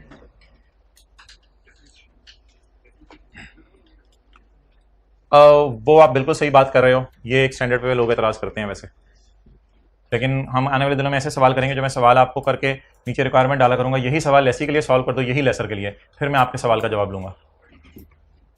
Okay, so that is very simple accounting. खरीदा, किराया आया, एसेट घिस गया। खरीदा, किराया आया, एसेट घिस गया। ये नगमा बोलते जाना है आपने, ये नगमा बोलते जाना है। अफ्तारी से पहले तो दुआएं पढ़नी है, अफ्तारी के बाद तरावी से पहले। खरीदा, किराया आया, एसेट घिस गया। ये आसान सी अकाउंटिंग है इसकी। और इसकी अकाउंटिंग तो वो लेसी का ऑपोजिट थी ना, उल्टी, याद है? तो इसकी अकाउंटिंग तो लेसी की उल्टी थी, केवल ये अकाउंटिंग तो आसान थी। अच्छा, अब एक ऑनलाइन वाला बच्चा घर में बैठे हुए बाहर निकलना चाह रहा है स्क्रीन से कि मैं सर से पूछता, जो 100 फिजिकल बच्चे वालों ने नहीं पूछा, कि लीज टर्म 6 साल हो, लाइफ जो है वो आपकी 12 साल हो तो क्या करेंगे, 7 हो तो क्या करेंगे, 5 हो तो क्या करेंगे। इधर तो आपने 12 और 11, 10 को करीब करीब रखा था, बात समझ आ गई थी, और इधर आपने 12 और 3 में अच्छा खासा गैप रखा था तो बात समझ आ गई थी। तो कब समझा जाएगा कि अच्छा खासा अरसा लीज पे दे दिया है, और कब समझा जाएगा अच्छा खासा नहीं दिया? कोई बॉर्डर लाइन होनी चाहिए जिससे एग्जैक्ट आइडेंटिफिकेशन हो जाए। अच्छा, सिर्फ ये बॉर्डर लाइन ही नहीं, बल्कि ये डिसाइड करना कि लीज फाइनेंस है या ऑपरेटिंग है। हम क्वेश्चन से 5 सवाल पूछा करेंगे, हम क्वेश्चन पर 5 टेस्ट लगाया करेंगे। ये उन 5 टेस्टों में से एक टेस्ट था, क्या कि लीज टर्म कितनी है, यूजफुल लाइफ कितनी है, इन दोनों को कंपेयर करके डिसीजन ले लो। ये उन 5 टेस्टों में से कितने टेस्ट था? लेकिन स्टैंडर्ड कहते हैं आप कितने टेस्ट लगाओ? 5 टेस्ट लगाने के बाद डिसाइड किया करो इसको कैंसर हुआ है या नहीं हुआ। तुमने ब्लड टेस्ट देख के कह दिया इसको कैंसर हो गया, उसकी जान निकल जानी है, तो ब्लड टेस्ट भी करो, प्रोटीन का भी करो, विटामिन का भी करो, प्लेटलेट्स बेचारे के पता नहीं कहां पहुंचे हो, हंस क्यों रहे हो, प्लेटलेट्स। अच्छा, तो एक टेस्ट से ही पता चल जाते इसने इलाज कराने बाहर जाने, एक टेस्ट से ही पता चल जाता है या ज्यादा टेस्ट करने पड़ते हैं? ज्यादा टेस्ट करने पड़ते हैं। क्लियर हो गया? तो बता दें, क्या यूजफुल लाइफ और लीज टर्म को देख के डिसाइड कर लिया करेंगे कि हमने एसेट निकालना है या रखना है, या 5 टेस्ट लगाया करेंगे? 5 टेस्ट लगाया करेंगे और 5 टेस्ट लगा के डिसाइड किया करेंगे। तो ये जो 2 सवाल मैंने कराए थे ना, ये जो आपको भी करवाए हैं, ये अधूरे सवाल हैं। ये सिर्फ एक कॉन्सेप्ट बिल्डिंग के लिए थे, ये अधूरे सवाल हैं, अधूरा सा सवाल है। एक टेस्ट लगा के मरीज को ना बता दे तुम्हें कैंसर हुआ है, ये अधूरे से सवाल थे। असल सवाल ना ये है, क्वेश्चन 8 पूरा सवाल, पेज 524, पेज 524। पहले मैं आपके सामने सवाल पढ़ूंगा, फिर मैं 5 टेस्ट लगाऊंगा। लेकिन भाईजान मैंने टेस्टों के जवाब जो है ना आगे लिख दिए हैं, टेस्ट की रिपोर्ट में घर से बना के लाया हूं, तो ये मैं जरा रिपोर्टें मिटा रहा हूं, रिपोर्ट इंशाल्लाह हम इकट्ठी बनाएंगे। पहले मैं जरा सवाल पढ़ता हूं। जब भी आज के बाद लीज हुआ करेगी, स्टैंडर्ड कहता है लीज को कितने टेस्टों से गुजारो? सिर्फ लेसर के लिए, लेसी के लिए हम ये टेस्ट लगाते थे, और फिर डिसाइड करो ये लीज फाइनेंस है या, और अगर ये फाइनेंस है तो एसेट को किताबों से निकाल दो और डेप्रिशिएट ना करो, और अगर ये ऑपरेटिंग है तो एसेट को किताबों में रखो और साथ साथ डेप्रिशिएट करो। Neptune Limited is a leasing company, किसका सवाल है, लेसर का लेसी का? Lessor leasing company. During the year ended 31 December 5 the company entered into a lease with a lessee. The details were as follows. Lease किस दिन शुरू हुई है? ये काम जनवरी 2005। अटेंटिव कैलकुलेटर हाथों में। फेयर वैल्यू ऑफ एसेट कितनी है? 7 लाख। लेसी का सवाल है, लेसर का सवाल है? लेसर का। फेयर वैल्यू इग्नोर नहीं करनी। अच्छा, lease period is 6 years, economic life is 7 years, economic life और यूजफुल लाइफ में क्या डिफरेंस होता है इसमें मैं बात कर लूंगा, फिलहाल इसको आप यूजफुली समझ लें। अच्छा, इकोनॉमिक लाइफ इज 7 years। मैंने कहा इन दोनों को कंपेयर करके डिसाइड ना करें कि ये लीज फाइनेंस या ऑपरेटिंग है। मैं सबर मैंने कहा कि 6 को 7 से डिवाइड करके या 6 और 7 को कंपेयर करके ना डिसाइड करें ये फाइनेंस या ऑपरेटिंग है। अभी मैं आपको 5 टेस्ट सिखाऊंगा जिनमें से एक ये भी होगा कि 6 और 7 को कंपेयर करें। अच्छा जी, कितने सालों के लिए लीज पे दिया? 2005, 6, 7, 8, 9, 10। 2010 तक के लिए लीज पे दिया। हालांकि 2011 में भी एसेट से कुछ ना कुछ जान निकल सकती है। ओके, लीज इंस्टॉलमेंट्स कितनी है? सारी बातें 6 होंगी ना यार, क्योंकि 6 साल की लीज है ना। तो किराए कितनी दफा पे होंगे? 6 दफा। एरियर में, एडवांस में? एरियर में। अच्छा, छठे साल के एंड पे मैंने लेसर से कहा, लेसर यार ये अगर मैं खरीदना चाहूं, कहते there is no purchase option. भागो, आप इसको खरीद नहीं सकते। मैंने कहा फिर भी, कहते नहीं there is no purchase option available to lessee at the end of. इसका मतलब मैं मजबूरन एसेट को लीज टर्म के एंड पे क्या करके आ जाऊंगा? वापस करके आ जाऊंगा। क्लियर हो गया? Discount rate is 9% per annum.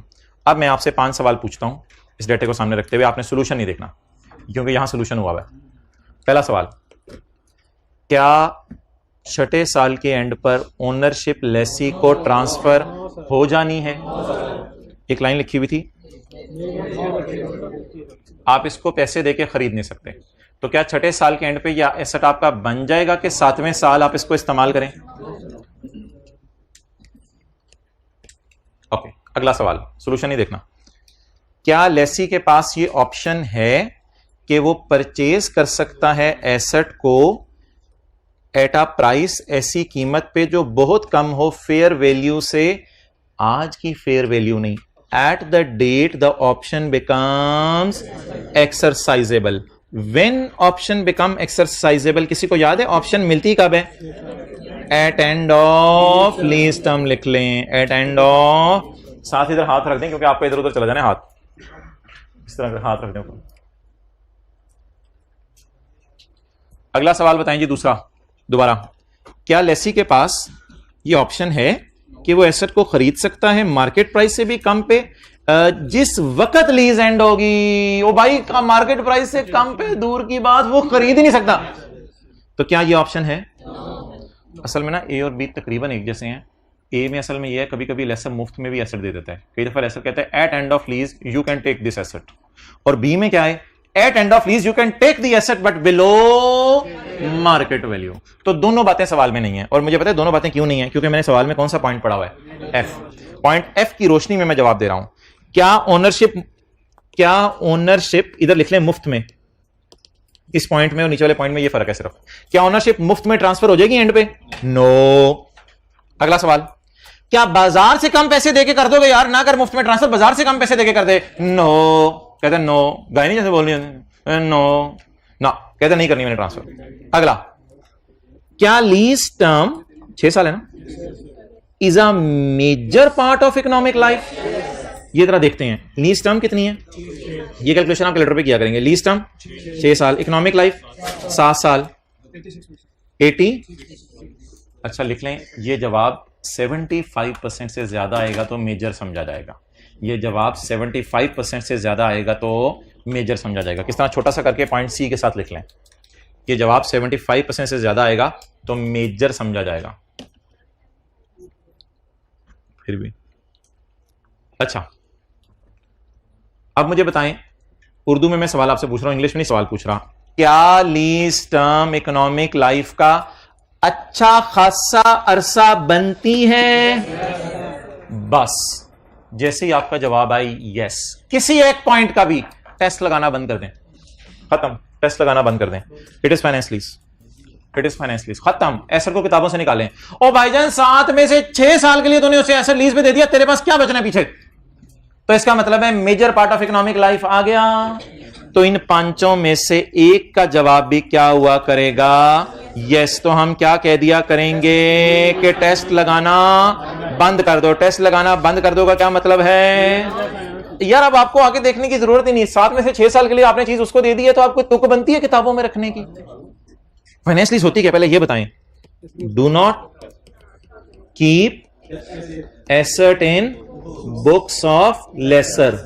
Laser की किताबों में बुक्स, वो जो लेफ्ट साइड वाली एंट्रीज मैंने कराई हैं, क्लियर? लेकिन यार हम तो टेस्ट लगाना वैसे सीख रहे हैं ना पेपर के लिए, तो इसलिए टेस्ट तो लगाते रहे आगे। एक का जवाब भी क्या आ जाए तो आगे टेस्ट लगाना बंद कर दें और क्या डिसाइड कर लें ये लीज क्या है? फाइनेंस। फाइनेंस लीज क्या होती है? जिसमें लेसर क्या कहते हैं कि 6 में 7 में से 6 साल के लिए तुझे दे दिया, अब मैं एसेट को अपनी किताबों में रखना पसंद नहीं करूंगा। अच्छा ये जो सवाल है ना अगला डी वाला, ये है at start of lease, at inception of lease, जब लीज शुरू हुई, डज द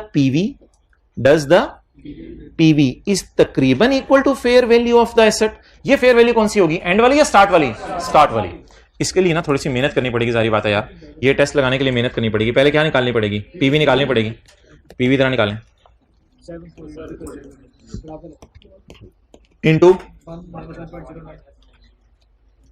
1 माइनस 1.09 माइनस 6 748,000। अब जरा मैं 2 हाइलाइटर यूज कर रहा हूं। Does the PV is almost or exactly equal to the fair value से, yes or no? Excellent. Does the PV is substantially or 100% equal to the fair value? Yes. इस सवाल का जवाब ही क्या आ गया यार, असल में आपने 7,48,000 वाली चीज के 7,48,000 जब उसे ले लेने हैं तो फिर आप क्यों कह रहे हो ये मेरा एसेट है? खुदा के लिए निकालो किताबों से। इसीलिए इस लीज को कौन सी लीज करें? फाइनेंस लीज करें। अच्छा यार ये लेसर पागल है, 7,48,000 वाली चीज के 7,48,000 ले रहा है उससे, और भाई इंटरेस्ट भी लेगा। लेसर पता है कितने पैसे लेगा इससे? लेसर तो भाईजान इससे एलपी लेगा। कितना? 166 इंटू 6 1,000,000। बेसी लीज की ना भूल जाए, पहली क्लास वाली। लेसर पागल नहीं कि 7,48 वाली चीज के 7,48 लेगा। लेसर 10 लाख लेगा उससे, कितने वाली चीज के? लेकिन प्रिंसिपल की मद में कितने लेगा? टोटल कितने लेगा? बाकी क्या लेगा? इंटरेस्ट लेगा। अच्छा जी, अब आप सिर्फ एक काम करें, मुझे सवाल जो है वो लिखवाने शुरू करें। पहला सवाल क्या पूछा करेंगे? विल ओनरशिप ट्रांसफर मुफ्त में एट एंड ऑफ लीज? पहला ये सवाल पूछा करेंगे। दूसरा सवाल बोले यार, दूसरा सवाल ना at end of lease. At end of lease, क्या लेसी उस वक्त की फेयर वैल्यू से कम में बाय कर सकता है? ये दूसरा सवाल पूछा करेंगे। तीसरा सवाल बोले यूजफुल लाइफ और लीज टर्म को पकड़ेंगे, लीज टर्म को डिवाइड किससे करेंगे? अगर जवाब 75% से ज्यादा है तो इसका मतलब अच्छा खासा अरसा लेसर ने एसेट लेसी को दे दिया। चौथा सवाल क्या पूछेंगे? Present value of lease payment को डिवाइड किससे करेंगे? फेयर वैल्यू किस वक्त की लीज के स्टार्ट की? अगर जवाब 90% या उससे ज्यादा आया, इधर 75 नहीं है, इधर कितने परसेंट? 90% या उससे ज्यादा आया तो लीज को क्या कह देंगे? यस। तो यस जवाब दे देंगे। तो क्या जवाब दे देंगे? यस। अच्छा इधर लिख लें छोटा सा, सब्सटेंशियली का मतलब 90%। जी सब्सटेंशियली का मतलब लिख लें 90%।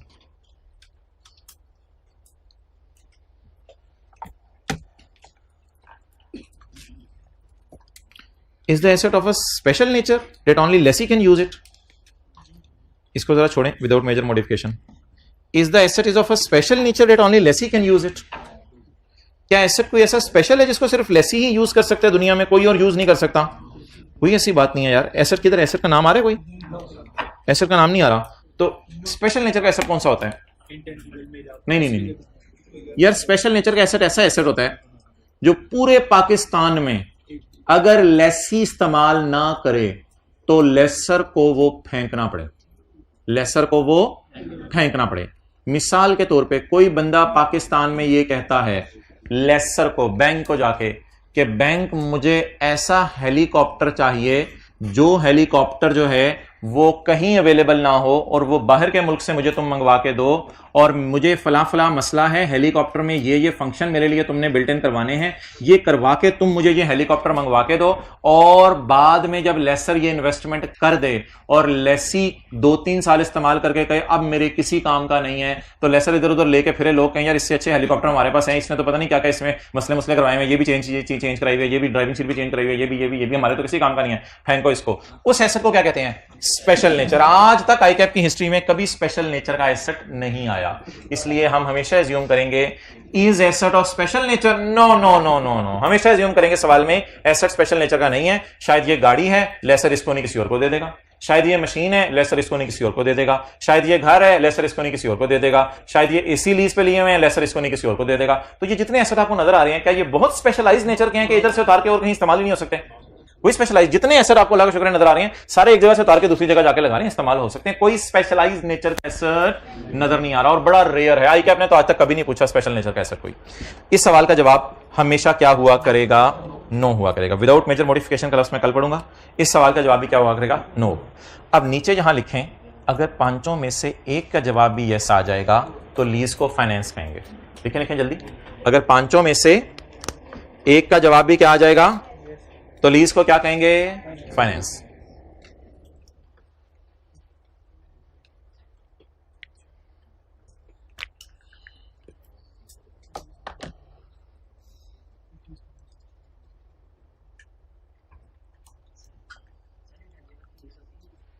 हाँ हो जाती है। अच्छा, अब ये कोई इतना इंपॉर्टेंट सवाल नहीं। क्वेश्चन 8 को आप रिवाइज करते फिरें। मैं आपको 5 मिनट दे रहा हूं, मुझे क्वेश्चन 9 कर दें।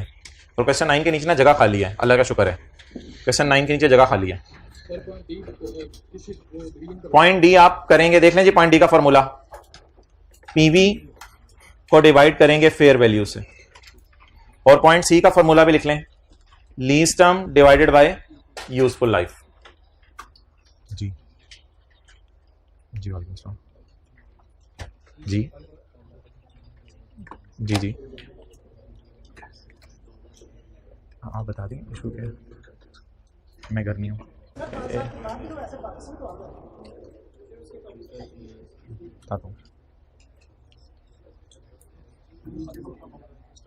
क्या फॉर्मूलाज? सी का फॉर्मूला है L T divided by UL, lease term divided by useful life. Useful life की जगह आप इकोनॉमिक लाइफ ही लिख लो, बल्कि बेहतर है। कल बात कर लेंगे यूजफुल और इकोनॉमिक लाइफ पे। और ये क्या है? PB divided by fair value. Okay,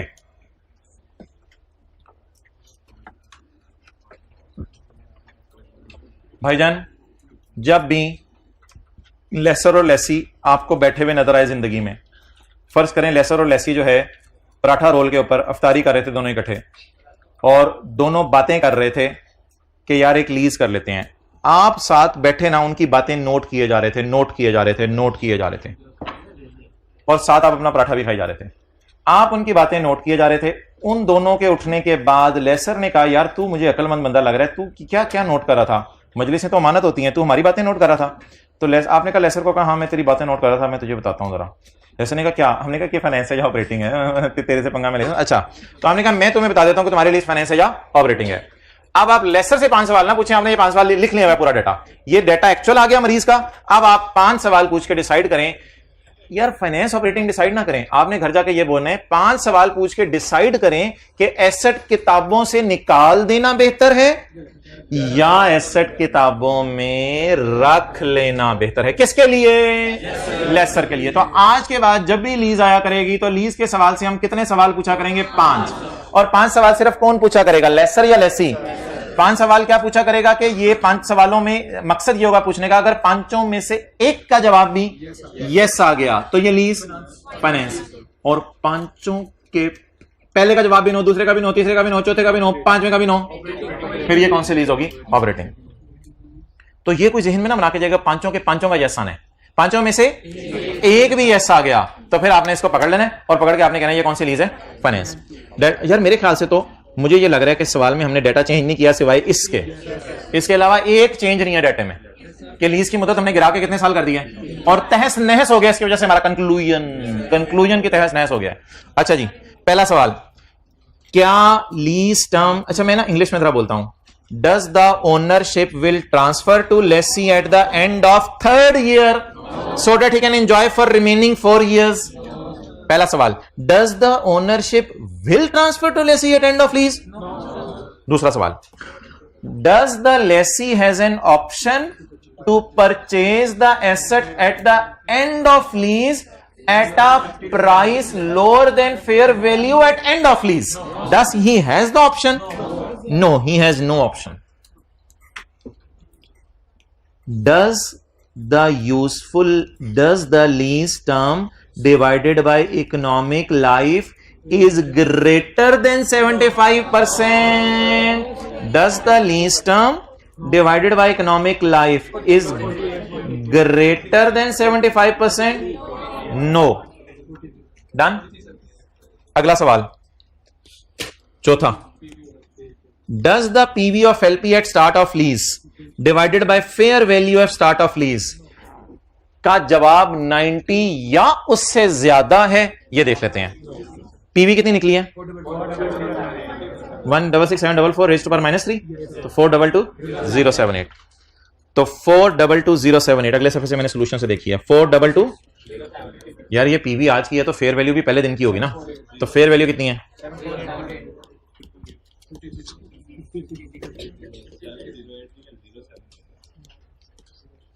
अच्छा, और पांचवा सवाल, एसेट स्पेशल नेचर का है. एसेट कभी भी स्पेशल नेचर का नहीं होगा. किसी एक का जवाब भी क्या आ जाता तो ये लीज क्या बन जाती है? फाइनेंस. अभी ये क्या है? ऑपरेटिंग. ऑपरेटिंग का क्या मतलब है? इसकी अकाउंटिंग कैसे होगी? एसेट को किताबों में रखेंगे, किराया आता रहेगा और एसेट को क्या करते रहेंगे? डेप्रिशिएट करते रहेंगे. अच्छा, अब ये सवाल आपने किस तरह याद करने हैं? ऑलमोस्ट आपको याद हो गए हैं, लेकिन फिर भी आप जरा सोच लें इन सवालों को कैसे याद करना है. अब साथ वाले के ना तरफ ऐसे आपने हाथ किया करना है. Does the ownership will transfer to lessee at end of lease? करके जरा उसे करें. Does the ownership will transfer to lessee at end of lease? करो जरा try. Does the ownership will transfer to lessee at end of lease? मुफ्त में जवाब दें. दो दफा हम ये बात बोला करेंगे, फिर आपने जवाब दिया करना है. दूसरा सवाल, does the lessee has an option to purchase the asset at a price below fair value at end of lease? ये बोलते बोलते आपकी बात होगी बीच में, मैं पूरा बोलता हूं. Does the lessee has an option to purchase the asset at the end of lease below fair value? No. तीसरा सवाल, does the lease term divided by economic life is 75% or more? No. कुछ नहीं, ये असल में ना and पे होता है क्लास के थोड़ा सा ना. अच्छा, does the PV of LP at start of lease is almost or 90% equal to fair value at start of lease?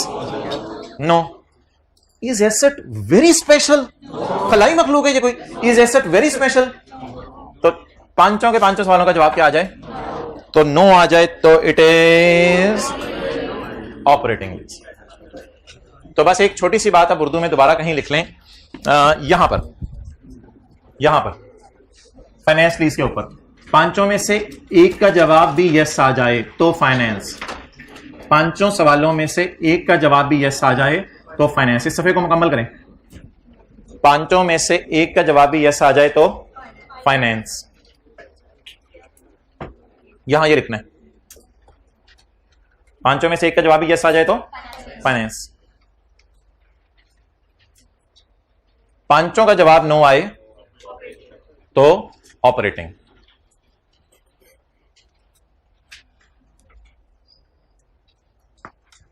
नींद नहीं पूरी हो रही? 11 बजे से लेकर 3:30 बजे तक सो जाएगा. 4.5 घंटे ये, दोपहर को 2 घंटे, 6.5 घंटे.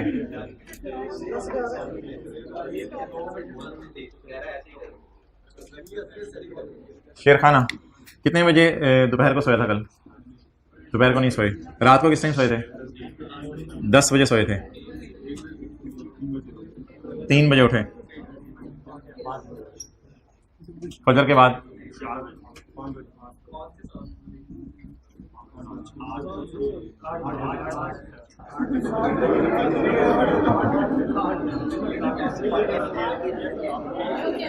जी 12 से 4 तक 1 गिलास पानी पी के चल आगे चलो. 4:30 से सुबह 7. और दोपहर को नहीं सोया. 4 घंटे, 2-2.5 घंटे, 6.5 घंटे. अब वो कम सोया या आप ज्यादा सोए हो? ये कम सोया है या आप ज्यादा सोए हो? आप ज्यादा सोए हो. तरावी, अच्छा ये 7 बजे कर लो इसको, 2 घंटे हो जाए, ठीक है 7 बजे। आपका 6:30 का सेट है, उसको ना चेंज करना, ठीक है ओके। अच्छा कोई ऐसा शाहकार क्लास में जो लिखवाना चाहे जी, 3 से 4 घंटे जो सोया हो। हाँ आप बोलो क्या क्या 10 से 3, मैं 3 घंटे वाला बह रहा हूं, आप 5 से 8 रात को नहीं सोए यार।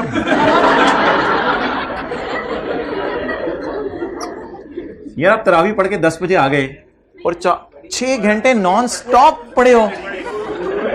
अच्छा असल में ना ये अच्छी है मेरे ख्याल से, ये साथ हम लोग लीज कर रहे हैं, ये साथ IAS 38 और वो भी रिवाइज कर रहे हैं IAS 41, इस वजह से इनका थोड़ा सा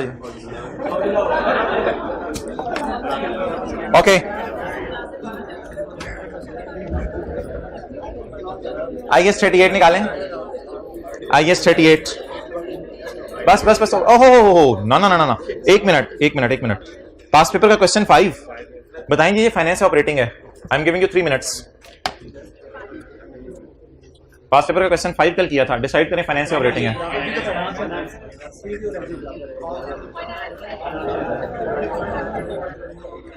अच्छा भाई मैं तो बड़े शौक से आपको ये सवाल करवाऊंगा, और अगर किसी का ऊपर से उतारने को किसी को दिल चाह रहे हैं तो वो थोड़ी देर के लिए ना बस खामोशी से फिर बर्दाश्त कर ले। मैं तो आपको एक चीज अभी बताऊंगा। पहला सवाल, क्या चौथे साल के एंड पर लेसी एसेट को खरीद लेगा? सवाल में कहीं नहीं लिखा हुआ, तो क्या लेसी को मुफ्त में एसेट मिल जाएगा? भाईजान सवाल बताएगा, वरना नहीं मिलेगा लेसी को मुफ्त में। पहले सवाल का जवाब नो। दूसरा सवाल, क्या बाजार से कम पैसे देके कहीं लिखा हुआ है एसेट खरीद सकता है लेसी? भाईजान कोई चीज बैग में नहीं रखनी, ठीक है, लिखा हुआ है नो। तीसरा सवाल, अगर मैं असल में ना यार असूल ये है कि आपने लीज टर्म को डिवाइड करना होता है इकोनॉमिक लाइफ से, लेकिन इकोनॉमिक लाइफ गिवन ना हो तो मजबूरन आप यूजफुल लाइफ से डिवाइड करते हैं। बातें मत करें, इकोनॉमिक लाइफ और यूजफुल लाइफ की रिवीजन कल करवा दूंगा। लीज टर्म को असूली तौर पे डिवाइड करना होता है इकोनॉमिक लाइफ से, नहीं गिवन तो मजबूरन यूजफुल लाइफ से। लीज टर्म कितने साल है और लाइफ 4 डिवाइडेड बाय 5। जवाब क्या आ गया? आगे टेस्ट लगाने की जरूरत नहीं है, ये लीज फाइनेंस है, इसीलिए कल मैंने एसेट किताबों से निकाल दिया था, एसेट किताबों से निकाल दिया था। चौथा सवाल, पीवी एनआई आपने निकाली हुई थी यार, एनआई कल इस डेटे से क्या एनआई आई थी मुझे अब याद नहीं, 28.69 अभी आते हुए लिखी थी, तो 28 पीवी या एनआई दी हुई थी ना इधर, जो भी आप कह दो, तो PV/NI दी हुई थी, तो असल PV ही लफ्ज़ है वैसे, तो NI लेसर यूज करता है, ठीक है लेसर का सवाल है, तो PV/NI बोलें जी, divided by fair value 28 divided by 28.69 is equal to. अच्छा इसका सवाल इंग्लिश में पता है क्या है? Does the PV is almost equal to fair value at the end of lease? Yes yes. क्या सवाल में ये डेयरी इक्विपमेंट है, कोई नॉर्मल सा डेयरी इक्विपमेंट होगा, ये कोई स्पेशल एसेट नहीं है, तो is asset of special nature? No. तो पांचों में से एक का जवाब भी क्या आ जाए? यस। तो ये लीज क्या है? फाइनेंस लीज है। डन हो गया? पांचों में से एक का जवाब भी यस आ जाए तो ये लीज क्या है? फाइनेंस। अच्छा इसमें मुझे बता दें, कुछ चीजें एंड की हैं, कुछ स्टार्ट की हैं। भाई इधर देख लेना, कुछ चीजें एंड की हैं, कुछ स्टार्ट की हैं। एंड पे लेसी को ये एसेट मिलेगा या नहीं, ये पहला सवाल होता है मुफ्त में, ये पहला सवाल होता है। दूसरा सवाल होता है एंड की फेयर वैल्यू देखो, एंड की उसे एंड की जो परचेज प्राइस की ऑप्शन वो दे रहा है कितने में ले लो, यानी एंड पे 10,000 का मार्केट में है तो वो कह रहा है यार 6,000 में ले लो। अगर ऐसा है सवाल में तो इसका जवाब आ जाना था यस, लेकिन अभी क्या है? नो। तीसरी बात, ये तो सिंपल है, इसमें कोई मसला नहीं, ये पीवी तो वैसे ही शुरू की होनी है, तो जब पीवी शुरू की होनी है तो फिर फेयर वैल्यू भी शुरू की होनी है, और ये तो वैसे ही शुरू या आखिर से कोई ताल्लुक नहीं। ये तो सिंपल सा सवाल है कि एसेट क्या है? स्पेशल नेचर का है या नहीं है, और एसेट आमतौर पे क्या होगा? स्पेशल नेचर का नहीं होगा, अनलेस अनलेस अनलेस के सवाल वाजे तौर पे क्या कह दे कि एसेट किस नेचर का है? स्पेशल नेचर का। ओके अच्छा अब समझ आ गया? IAS 38 एक दिन आपको होमवर्क दिया था, क्वेश्चन नंबर 6 प्रैक्टिस का, क्वेश्चन बैंक का, तो वो कोई नहीं, आपने किताबें बंद कर ली हैं तो आपने बस इधर देखते रहना। Question 6, Saqib limited began researching, revise हो जाएगा इंटेंजिबल्स, देखते रहें। पेज 35 है बुक का निकालना है तो, जिन्होंने बुक्स रखी हुई हैं। साकिब नहीं, बुक में कौन सा पेज है? क्वेश्चन 6 क्वेश्चन बैंक का 242। Sakib Limited began researching and developing an intangible assets. The following is a summary of costs that R&D department incurred each year. 2011 1,80,000, 1,00,000 और 80,000। अच्छा यार, जो सबसे ट्रिकी सवाल है IS 38 का वो मैं आपसे पूछने लगा हूं। मेरे ख्याल से इस सवाल में ऐसा मसला नहीं है, आपसे मैं पूछने लगा हूं सबसे ट्रिकी सवाल IS 38 का। ये 12 महीने की कॉस्ट है, ये 12 महीने की कॉस्ट है, ये 12 महीने की कॉस्ट है। नो, मुझे देखना पड़ेगा 11 में काम कब शुरू हुआ है। अगर 11 में नीचे ना देखें, नीचे ना देखें, अभी मैं मेन बात IS 38 की बता रहा हूं जहां आप एरर कर रहे हैं। बाकी जगहों पे आपको मसला नहीं हो रहा, यहां पे आके एरर कर रहे हैं और फंस रहे हैं। मेरा सवाल ये है, क्या ये 12 महीने की कॉस्ट है, क्या ये 12 महीने की, क्या ये 12 महीने की? बिल्कुल मैंने डेटा देख के नहीं बता सकता, बस ये मुझे पता है 11 के साल में हुई, पता नहीं कितने महीने हुई।